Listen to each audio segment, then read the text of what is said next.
et bienvenue sur le podcast de Carole L. Tout ce que vous vouliez savoir au sujet des culottes menstruelles se trouve ici. Manon a créé son entreprise et sa marque Chérie Louve depuis quelques années et elle nous parle de son métier et de la féminité qui lui tient très à cœur. Je vous souhaite une belle écoute.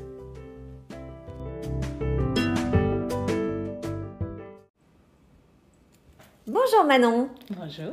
Tu vas bien ? Oui, ça va. Merci beaucoup d'avoir accepté d'être sur le podcast et merci d'avoir pris ta voiture parce qu'aujourd'hui, on va pas mentir, mais il y a beaucoup de neige. Oui, mais j'ai eu beaucoup de chance parce qu'il est passé juste avant d'arriver, donc la route était toute déneigée, nickel. Bon, parfait. Je t'ai invitée sur le podcast parce que tu es chef d'entreprise. Oui. Donc, est-ce que tu peux te présenter et présenter ton entreprise, s'il te plaît ? Alors, je m'appelle Manon Lefortier, j'ai 30 ans, j'ai eu 30 ans cette année. J'ai créé mon entreprise en 2016, exactement. Voilà, donc un atelier de confection. Et aujourd'hui, j'ai une dizaine d'employés et on est spécialisé dans les culottes menstruelles. Ok, tu as une dizaine d'employés. Ouais. Alors, du coup, je vais passer à ma troisième question. Elle est constituée comment, ton entreprise ? Alors, il y a moi, déjà, Ouais. qui est un peu le couteau suisse parce que du coup, j'ai monté l'atelier toute seule et du coup, je connais toutes mes machines, je sais les réparer, voilà. Après, j'ai une personne qui s'appelle Sylvie qui va m'aider à tout ce qui est planning, organisation des filles, faire les envois, les papiers, etc. Elle gère vraiment l'aspect un peu technique et relationnel de l'atelier. Et après, j'ai une chef d'atelier qui s'appelle Iris et elle qui va vraiment dire aux filles quoi faire, etc. Elle est accompagnée d'Emeline parce qu'en fait, les filles ont des jours de travail différents et des heures de travail différentes. Donc en fait, il fallait quand même qu'elles soient deux pour pouvoir chapeauter après tout le reste de l'équipe. J'ai une assistante modéliste donc, qui va me permettre de faire tous les placements par ordinateur, des culottes, faire des modifications, etc. J'ai une personne en coupe qui est ma première employée, qui est là depuis 5 ans. Et du coup, elle qui coupe donc, tous les tissus avec la coupe automatique. En fait, c'est une machine qui fait 7 mètres de long. Et on vient matelassser, donc mettre des couches de tissu les unes après les autres. Et après, la machine coupe toute seule les morceaux qu'on a décidé de couper. Et puis après, j'ai toute l'équipe des couturières qui travaillent derrière leur machine. Elles sont quasiment toutes polyvalentes, c'est-à-dire qu'elles savent faire différentes opérations sur les culottes ou les autres types de lingerie ou autres produits qu'on fait.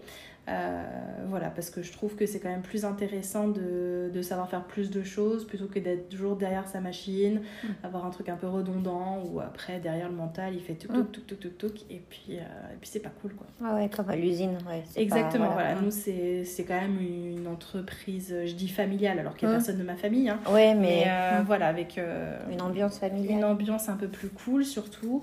Et puis voilà, que ça ne fasse pas trop industrie textile, j'ai envie de dire. D'accord. Et alors, ma question également, pourquoi tu as choisi de créer des culottes menstruelles ? Est-ce que tu as eu une formation de couturière ? Qu'est-ce que tu as fait comme études ? Enfin, voilà. Alors moi, déjà la couture, c'est une passion.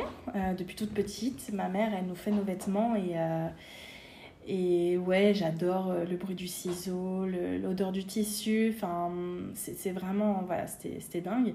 Et en fait, j'étais très bonne à l'école et à l'époque, quand on était très bon, il fallait faire un bac général. Alors que moi, je voulais apprendre à coudre.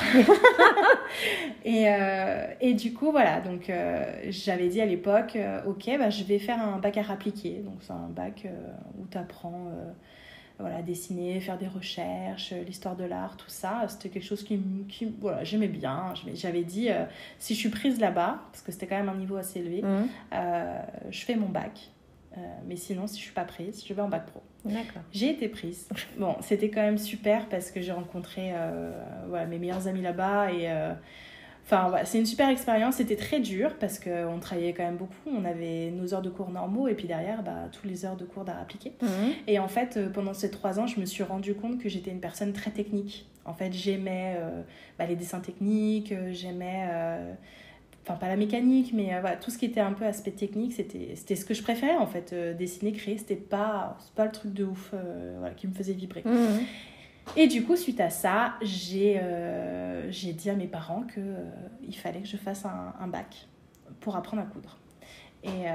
Et du coup, donc, j'ai fait mon bac, je suis allée toute seule m'inscrire, tout ça. Et j'ai fait mon bac en 1 an et c'était génial. Parce que j'ai vraiment appris à coudre en fait. J'avais déjà mon bac, donc en fait je repassais un bac, mais je faisais tous les jours de la couture. Et là c'était une année hyper riche parce que c'était la première fois que j'étais indépendante. J'étais partie chez mes parents, j'avais mon permis, je travaillais le week-end, etc. La semaine j'étais loin de mes parents du coup. Et du coup ouais, ça m'a vraiment fait grandir et je me suis vraiment épanouie là-dedans. Donc c'était pareil, une année qui était très difficile parce que je sortais de 3 ans où j'étais très proche avec mes amis, tout ça. Et d'un coup on est tous dispatchés dans toute la France et puis finalement il faut se refaire des amis. En plus c'est que 1 an, c'est une année où on travaille quand même beaucoup parce qu'il faut beaucoup coudre, donc ça fait quand même beaucoup réfléchir. Mais c'était vraiment génial. Et puis suite à ça, j'ai fait un BTS en modélisme. Donc du coup, la modéliste, en fait, c'est celle qui va créer les patronages des vêtements. D'accord. Suite à ce BTS, en fait, je voulais faire une spécialisation en lingerie parce qu'en fait, j'ai toujours été passionnée par la lingerie. Je sais pas, c'est quelque chose qui me plaît.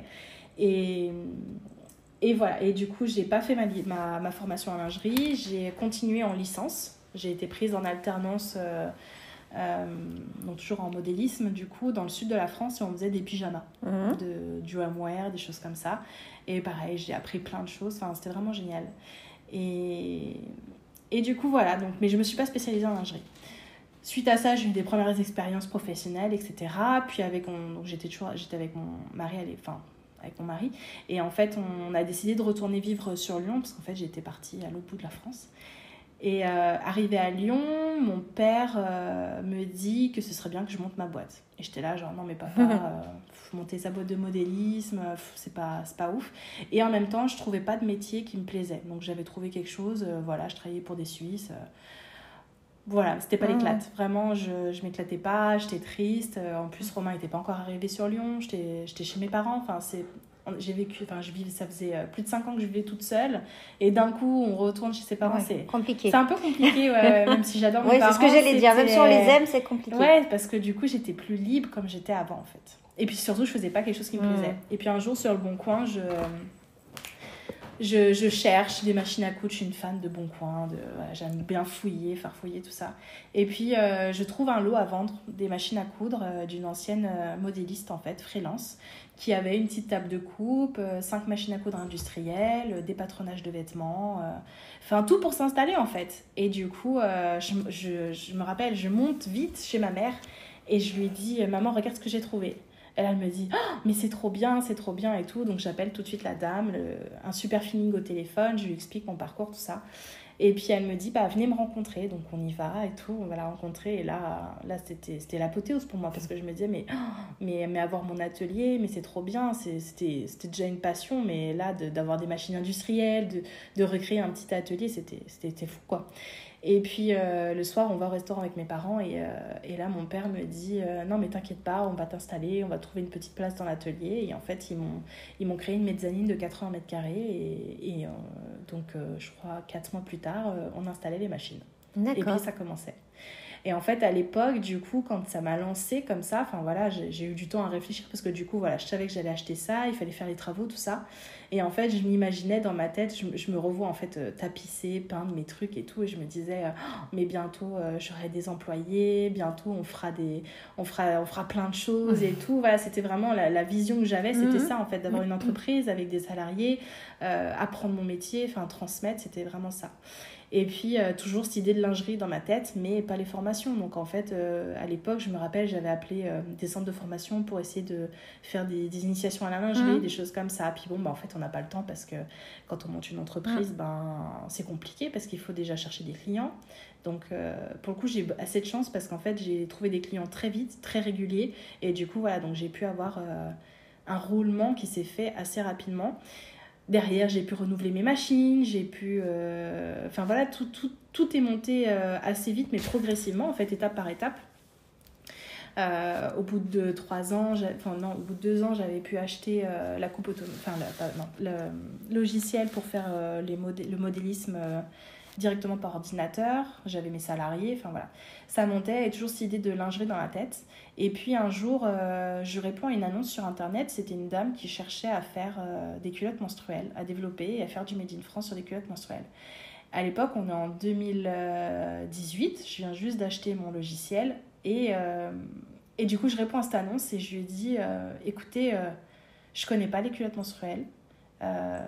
Mais je viens de voir ce que c'est et ça a l'air vraiment d'être génial. J'ai pas les connaissances, mais je peux vraiment apprendre et je peux peut-être vous aider à créer ça. Et puis et la cliente a répondu tout de suite en disant bah ok machin, on se rencontre et tout. Et en fait cette rencontre, elle a vraiment été forte parce que du coup, moi, j'ai appris plein de choses et du coup, j'étais enfin en lingerie. C'est-à-dire que ça y est, je me formais toute seule du coup, mais je commençais la lingerie. Et du coup, du moment où on a commencé à faire ça, en fait, à faire de la lingerie menstruelle, petit à petit, en fait, on a été démarché par pas mal de marques et du coup, on s'est spécialisé là-dedans, tout simplement. D'accord. Et moi, c'est quelque chose qui me plaît parce qu'en fait, la femme, ça a toujours été quelque chose... je sais pas comment dire, j'ai toujours été très indépendante et la femme, pour moi, c'est quelqu'un qui doit être libre. C'est quelque chose que je ressens en moi, donc c'est compliqué à dire. mais ouais, la femme, c'est quelque chose, ça a une place importante pour moi, en tout cas, le pouvoir des femmes et sa place, en fait, dans la société. Enfin, je sais pas. Et du coup, faire un produit pour la femme, un peu pour l'émanciper, pour lui procurer du bien, pour se sentir sexy, c'est un projet qui était juste fait pour moi en fait. Donc voilà, donc on a créé des culottes menstruelles pour plusieurs marques françaises et suisses. Et puis il y a un an, on a créé Chérie Louve. Donc c'est notre marque de culottes menstruelles à nous. C'est des culottes qui sont très confortables, des culottes qui sont très sexy. Qui correspondent à ce que moi j'aime porter et puis en fait ça marche bien. En un an on a vendu plus de 3000 culottes. Bien. Donc c'est quand même beaucoup. Bah oui. C'est un super départ en fait tout simplement. Et puis voilà, et puis du coup maintenant on fait la chose un peu plus sérieusement et puis on met des actions pour développer plus la marque l'année prochaine. C'est trop top. Ouais. C'est une belle histoire en plus. Ouais. Alors j'essaie de raccourcir, mais c'est vraiment une belle histoire. C'est un chemin qui était un peu long, etc. Mais en tout cas, je suis arrivée point par point à ce que je voulais. C'est ça, tout simplement. C'est ça l'important en fait. Et voilà, aujourd'hui, j'ai envie de dire que pas que j'ai fait le tour, mais j'ai monté tout ça et je suis hyper fière. Mais du coup, j'ai envie de me dire, et c'est quoi après ? C'est ça. Voilà. Donc, je suis dans ce questionnement de, et c'est quoi après ? Et qu'est-ce que je fais ? Et comment je développe, etc. Et surtout revenir un peu à l'essentiel, qu'est-ce que j'aime faire, tout simplement. Donc, voilà.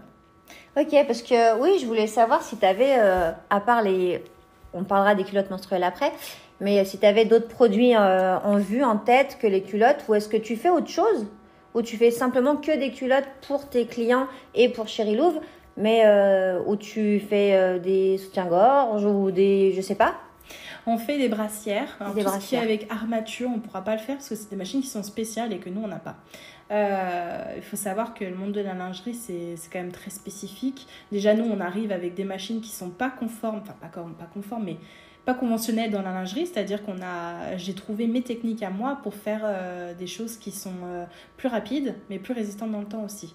Donc, les techniques que nous, on utilise, c'est pas les techniques que d'autres marques menstruelles vont utiliser. Mais après, voilà. Après, on fait des articles zéro déchet. Ça, c'est, en fait, j'ai commencé par ça.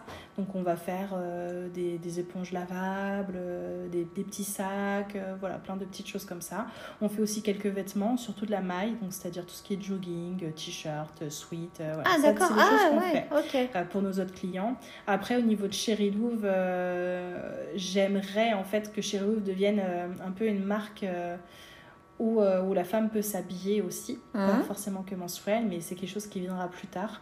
Mais on pense déjà pour la fête des mères peut-être sortir un sweat, donc à voir Voilà, il y a plein d'idées, il faut juste que j'arrive à les structurer et savoir à quel moment on les sort, quoi, tout simplement. Ah, mais c'est bien. Comme ça, tu vas pouvoir faire monter ta marque et c'est chouette. C'est chouette. Voilà, donc, ma question, parce que moi, je ne mets pas de culotte menstruelle, je n'ai jamais essayé, en fait. Et je voulais savoir, pour toi, pourquoi on devrait préférer la culotte menstruelle plutôt que les serviettes hygiéniques, les tampons, et trucs comme ça, quoi. Alors déjà, moi, je suis pas une super bonne vendeuse. Non, j'explique déjà ce que c'est une culotte menstruelle et après, je dis pourquoi c'est mieux. Mais en gros, une culotte menstruelle, c'est une culotte qu'on va porter pendant ses règles ou pas. On peut avoir des petites fuites urinaires, on peut les porter, on peut porter, avoir des petits désagréments, des mycoses, des choses comme ça et les porter parce qu'on va avoir des choses qui vont tomber dans la culotte qui sont pas forcément super. Donc les culottes menstruelles, déjà, on va les porter donc pendant ces périodes-là et en fait, à l'intérieur, on met une partie technique qui va venir en fait absorber. Et cette partie technique, en fait, c'est une matière qui est naturelle, ça s'appelle du Tencel et en fait, il n'y aura pas d'odeur et ce sera antibactérien. Donc, il n'y aura pas de prolifération des bactéries. Et en fait, encore à l'intérieur, il y a une couche imperméable qui va empêcher le flux de passer et de tacher le vêtement. Okay. Donc, en soi, elle vient remplacer les serviettes hygiéniques, les tampons ou les cups, par exemple. Donc, voilà, on peut utiliser que des culottes menstruelles. Pourquoi les utiliser plutôt que des serviettes hygiéniques normales? Alors, il faut faire attention, dans les serviettes hygiéniques, c'est pas forcément des produits qui sont bio, qui sont certifiés, etc. Au 1er janvier 2023, toutes les entreprises, Nana, Always, tout ça, elles vont devoir noter sur les boîtes ce qu'il y a à l'intérieur. Et quand on va savoir ce qu'il y a à l'intérieur, on ne voudra plus les porter. On ira tout chez Chirilou. Voilà, c'est ça. Parce qu'en fait, ils mettent des espèces de produits chimiques, en fait, qui vont faire que les règles sont odorantes, qui vont irriter la peau, qui vont vraiment pas être saines pour notre corps, en fait, tout simplement. Ils ont beau mettre du parfum, mais en fait, si tu saignes sur une partie où il y a des produits chimiques et que c'est pas naturel, le sang, il va macérer, tout de suite, ça va pas aller, en fait. Donc sachant qu'une culotte menstruelle, en plus, on peut la porter à la place de 2 ou 3 tampons ou alors à la place aussi de 2 ou 3 serviettes hygiéniques. Okay. Donc en fait, elle va être plus absorbante que des tampons ou que des serviettes. Ensuite, la culotte menstruelle, par exemple, si on porte les cups ou si on est adepte des tampons, ça va être compliqué de la porter parce qu'en fait, quand on met ce type de protection, on n'a pas la sensation de coulure. C'est-à-dire qu'on ne sent pas quand les règles tombent. Donc c'est quelque chose quand même que les femmes qui les portent aiment bien, cette sensation justement que ça coule pas dans la culotte, etc. Et en fait, souvent, quand on passe aux culottes menstruelles et qu'on a cette protection avant, c'est difficile. Donc moi, je l'explique en disant attention, quel type de protection vous portez, parce que si vous portez ça il faut vraiment se dire ok, je fais la démarche de laisser couler dans ma culotte, etc. Donc quand on n'a jamais essayé les culottes menstruelles, moi ce que je dis, c'est qu'il faut essayer avec une. Déjà, il ne faut pas acheter un stock tout de suite de culottes menstruelles, non, parce qu'il faut déjà tester à la maison, apprendre à connaître comment ça marche, apprendre à se connaître aussi, parce qu'on va avoir, on ne sait pas vraiment le flux qu'on a souvent quand on porte des tampons ou des choses comme ça, on ne se rend pas compte, et en fait les femmes ne connaissent pas du tout leur corps, et du coup le fait de laisser couler, d'analyser, de regarder sa culotte, etc., c'est un super indicateur en fait de savoir qu'est-ce qui se passe dans notre corps et puis comment on saigne et puis apprendre à connaître son cycle. Et en fait, je me suis rendu compte il n'y a pas si longtemps que ça, souvent ils disent que oui, les règles, etc., les hormones et tout, ça chamboule, etc. Mais en fait, moi, 2 jours avant d'avoir mes règles, j'ai une pêche de dingue. Je peux ne pas dormir, ou dormir que 2-3 heures, tu vois. Ah, mais c'est fou. Quand elles arrivent... Non mais c'est vrai, et en fait ça, parce que maintenant je le sais, je me connais bien, et du coup quand je sais qu'elles arrivent, je sais que je suis en super forme, etc., et que je vais pouvoir faire 10 000 trucs, quoi.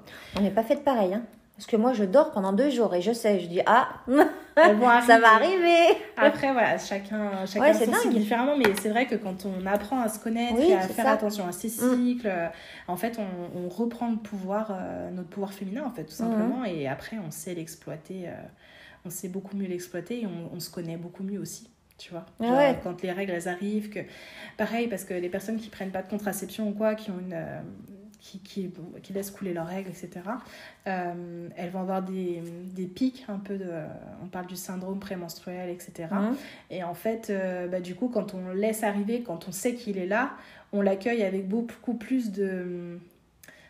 j'ai envie de dire, on l'enveloppe, quoi. On sait que ça va être cette période-là, on sait que les règles vont arriver et finalement, c'est aussi signe de bonne santé, en fait, tout simplement. Donc voilà, c'est vrai que... Je suis contente, je suis en très très bonne santé. En excellente santé. Je laisse bien arriver. Mais voilà, je trouve que c'est quand même des périodes qui sont difficiles pour chacune des femmes. Il y a des femmes qui vont avoir des règles hyper abondantes, des douloureuses... Enfin, il y a plein... La femme, elle traverse plein de choses et moi, je suis quand même assez contente de pouvoir apporter une solution qui est utile, qui va pouvoir rendre un peu libérée... Enfin, que la femme puisse se sentir un peu plus libre parce que c'est une culotte, en fait, qu'on porte. Hein. C'est pas quelque chose qu'on vient rajouter en plus, etc., qui va nous gratter ou quoi. Et voilà, je suis quand même assez satisfaite de ce que je propose. Tu viens de me... Il faut que je commande... Il faut que j'essaye une, comme tu as dit, il faut que j'essaye une. Et oui, ça fait envie. Combien de temps est-ce qu'elle dure? C'est-à-dire que, enfin, pas le jour des règles, mais je veux dire, elle peut durer 2-3 ans, la culotte, ou il faut les changer, non, elle se dégrade, enfin, je sais pas. Hein. Non, ça se dégrade pas, hein, c'est... Non. C'est comme une culotte normale? C'est comme une culotte... à vie alors non, en fait, les culottes, normalement, on ne doit pas les garder à vie. Ah, pardon. Ouais. Excusez-moi. Pourquoi? Parce qu'en fait, on perd... tu vois, on a des paires, des choses comme ça. On peut avoir, comme je disais tout à l'heure, des mycoses, des petits trucs qui viennent un peu... avec des bactéries dans nos culottes. Et en fait, aujourd'hui, les culottes, on ne les lave pas à assez haute température pour que ces bactéries s'enlèvent. Du coup, en fait, il faudrait qu'on puisse changer nos culottes. Alors, bien sûr, si tu la portes tout le temps, etc., assez régulièrement. D'accord. Les culottes menstruelles, en fait, on ne les porte pas tout le temps. C'est-à-dire qu'on les porte qu'une fois par mois, voire 2 fois par mois, ça dépend si on la lave et qu'on la remet tout de suite ou pas. Donc, en fait, on va la porter une dizaine de fois par an. Tu vois, par rapport à une culotte normale qu'on va porter en fait, toutes les semaines, donc au moins 52 fois. Tu comprends déjà Oui. Voilà, bien sûr. En fait, une culotte menstruelle, on la préconise pour 5 ans. Après, ça va dépendre le linge, etc. Comment t'en prends soin ou pas, tout simplement. Et puis voilà, après, c'est vrai que les culottes normales, normalement, il faudrait les changer un peu plus souvent. Dès que tu vois qu'elles sont abîmées, si par exemple elles sont... souvent, ça fait ça, les culottes qui sont un peu vieilles, tu sais, avec l'acidité, par exemple, des pertes, elles commencent à perdre un peu de tissu, tu vois. Celles-ci, il faudrait les virer assez rapidement. Bon, alors, 1, je vais aller sur ton site internet. 2, je vais aller dans mon placard. J'ai plein de choses à faire aujourd'hui. Après, voilà, c'est vrai que moi, la santé, c'est quelque chose qui me parle et qui me tient à cœur. Surtout la santé féminine, du coup. Mais parce qu'on n'en parle pas beaucoup, en fait. C'est ça? Non, c'est très tabou. Hein. Il y a vraiment une histoire de tabou sur tout, en fait. Hein, même sur la maternité, sur tellement de sujets pour les femmes. Et moi, je trouve ça dommage parce qu'en fait, on vit toutes les mêmes choses. C'est juste qu'on n'en parle pas. Et si on se soutenait un peu plus, en fait, on irait carrément mieux. J'ai même envie de finir là-dessus. J'ai pas fini, mais... Dis donc, c'était joli comme tout. Et donc, du coup, du pratico-pratique là, pour les laver, est-ce qu'elles vont dans la machine à laver, dans une pochette avec tout le reste du linge? On les lave à la main? On fait comment? Alors, parce qu'il y a quand même du sang dedans, quoi. Oh ouais, je sais. Donc, comment on lave ça? Moi, j'ai la chance à la maison, c'est pas moi qui fais les lessives. Oh mon Dieu. Donc, du coup, ouais. Éduquez vos hommes, les filles. Non, mais voilà. Bref, et du coup, en fait, alors au début, je faisais comme tout le monde. Je les rinçais à l'eau froide, etc. Tout ça, en fait, ça me saoule. Donc, en fait, je les mets dans la panière à linge et puis mon mari les lave. Donc, avec le reste? Avec le reste du linge. Sans mettre dans un petit sac ou quoi? Et ça... Non, par contre, si jamais vous voulez pas les laver avec le reste du linge et les laver toutes seules dans le tambour, là, vous la mettez dans un filet de lavage. Oui, pour pas... Parce que le tambour, abîmer, s'il est abîmé ou quoi, ça risque d'abîmer la culotte plus rapidement, en fait. Donc, voilà, mais sinon... sinon, c'est pas gênant. Non. Après, si vraiment vous avez, par exemple, des caillots, des choses comme ça, dans vos culottes, rincez-les à l'eau froide. Ou alors, si vraiment vous ne dites pas de les rincer, vous les faites tremper et après, vous les mettez dans la machine. Moi, je préconise quand même de ne pas attendre 5 jours pour la laver. Hein. Non. Parce que le sang, il va cuire. Mais mon Dieu, mais oui. Il va attaquer, il va pas cuire, mais en tout cas, il va sécher et il va attaquer un peu les fibres. Et là, du coup, on repasse sur ce que je te disais tout à l'heure, les culottes de tous les jours qui sont un petit peu abîmées. Celles-ci, il faut les jeter. D'accord, ok. Eh ben, dites donc. Mais alors aujourd'hui, on en apprend. C'est un truc de fou. Vraiment. On s'est connus grâce à l'association Madame Audacieuse. Donc, ça fait plusieurs interviews que je fais d'Audacieuse et il y en a encore d'autres qui vont arriver. Donc, pour la petite histoire, Madame Audacieuse, je vous redis que c'est une association pour les femmes entrepreneurs qu'on a créée avec ma binôme Gaëlle. Donc, j'ai eu la chance que tu t'inscrives parce que c'est une chance de te connaître maintenant. Voilà. Merci. Et ben, je voulais savoir pourquoi tu t'étais inscrite à Madame Audacieuse. Est-ce que ça t'avait apporté? Alors, je me suis inscrite parce qu'en fait, comme je l'ai expliqué, j'ai monté une entreprise toute seule. Et puis elle a grimpé quand même assez vite. Mais j'ai surtout fait toute seule.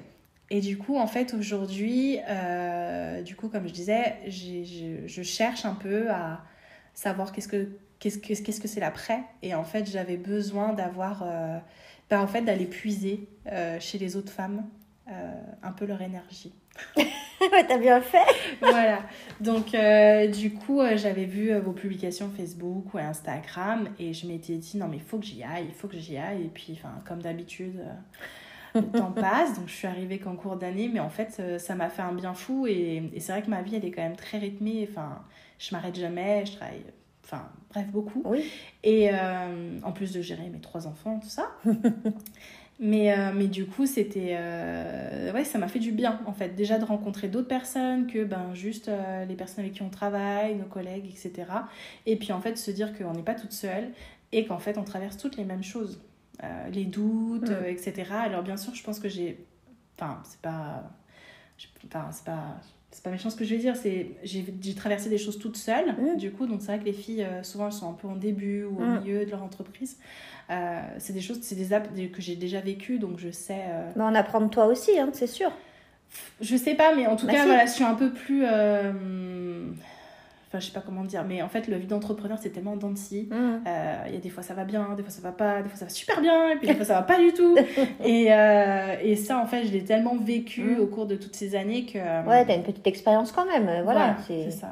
Mais du coup, voilà, j'avais quand même besoin d'aller voir que les autres, c'est pareil, et que ça me rassure, en fait, tout simplement. Oui, nous aussi, il y a des très très hauts, il y a des très très bas. Je confirme. Donc voilà, non mais c'est chouette, en tout cas une bonne dynamique, du coup c'est ça que j'aime bien aussi, des personnes qui jugent pas, parce que ça, tu sais, dans le monde du textile c'est un peu particulier parce que c'est des vieilles entreprises, c'est des entreprises qui sont familiales depuis des générations, etc. Et puis moi quand je suis arrivée, je suis arrivée toute seule, mes parents ils étaient pas dans le textile et en fait quand je me présentais aux commerciaux, tout ça déjà c'est que des hommes et en fait ils te prennent de haut, tu vois, c'était... Et je pense que c'est pour ça un peu aussi que j'ai essayé de monter mon truc vraiment toute seule, tu vois, sans rien demander à personne, parce qu'il fallait un peu que je prouve que je pouvais y arriver, même en ayant personne dans le textile, en fait. Et aujourd'hui, on est une entreprise quasiment pareille que les autres, et en fait, on est équipé même mieux que les autres, en fait. Donc, et juste, tu peux être fière, en fait. Ouais, non, je suis très contente. Bon. Non, c'est top. Bon, super. Écoute, 28 minutes. Pas mal. Pas mal. Où est-ce qu'on peut commander tes culottes? Où est-ce qu'on peut te suivre? Alors, du coup, c'est sur le site chérilouvre.com, tout simplement. Après, sur Instagram, sur Facebook. De toute façon, je mettrai tous les liens en lien du podcast. Donc, il n'y a pas de souci. Et puis, oui, chérilouvre.com. Surtout, allez-y. Merci beaucoup, Manon, en tout cas. Merci à toi de m'avoir reçu. C'était au top. Vraiment, et j'ai appris plein de choses et je suis sûre que... Alors, je vais peut-être mettre en intro quand même, attention spéciale fille. Parce que s'il y a des garçons qui écoutent, alors il y en a ça les intéresse, mais il y en a d'autres qui vont se dire mais qu'est-ce qu'elle raconte? Donc voilà, je vais peut-être mettre spéciale fille, je ne sais pas, on verra. Moi je pense que c'est important qu'on éduque, ce que je disais tout à l'heure, il fallait qu'on éduque nos hommes parce que les règles, c'est pas qu'une histoire de fille, en fait, c'est une histoire de couple, si on est en couple, bien sûr. Parce qu'en fait, il faut qu'ils comprennent nos états. Tu vois, il faut qu'ils comprennent ce qu'on endure, ce qu'on vit, et juste pas minimiser la chose, tu vois. Franchement, c'est con ce que je vais dire, mais nous, la douleur, on l'a intégrée très jeune, en fait. Et accoucher, en fait, on accouche dans la douleur, quoi. C'est ça, en fait. Et nos hommes, enfin, j'adore mon mari, je l'aime vraiment beaucoup. Mais en fait, typiquement, il y a une fois où il était malade et on a eu la même... Lui, il a eu des crises de calculs rénaux et moi, je faisais des crises de calculs biliaires. À la même Super. Époque. Moi, j'allais toute seule aux urgences. Tu vois, je prenais ma voiture dans la nuit, toc toc, voilà, il me faisait ma perf, je rentrais, je bossais. Et puis mon mari, il a fallu appeler les pompiers. Mais oui, mais enfin, c'est pas une légende. Hein. Mais parce qu'en fait, ils savent pas apprendre à gérer la douleur, alors que nous, c'est inculqué. Et en fait, il faut leur apprendre. Il faut leur apprendre, il faut leur dire que tout est normal et que, en fait, on est égal et que, voilà, il faut qu'ils comprennent ce que nous, on vit, en fait, tout simplement. Donc, les hommes, écoutez ce podcast. Bon, un petit clin d'œil aux hommes de ma famille et aux autres. Voilà, ça c'est dit. Merci beaucoup en tout cas. Merci à toi.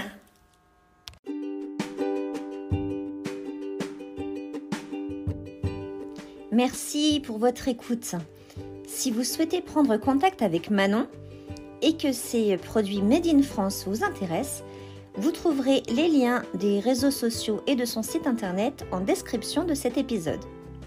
Et si le cœur vous en dit, et afin de me permettre de faire connaître ce podcast, vous pouvez mettre 5 étoiles et vous abonner sur votre plateforme préférée, c'est complètement gratuit. Merci de votre fidélité, belle journée ou belle soirée, où que vous soyez. Bye bye!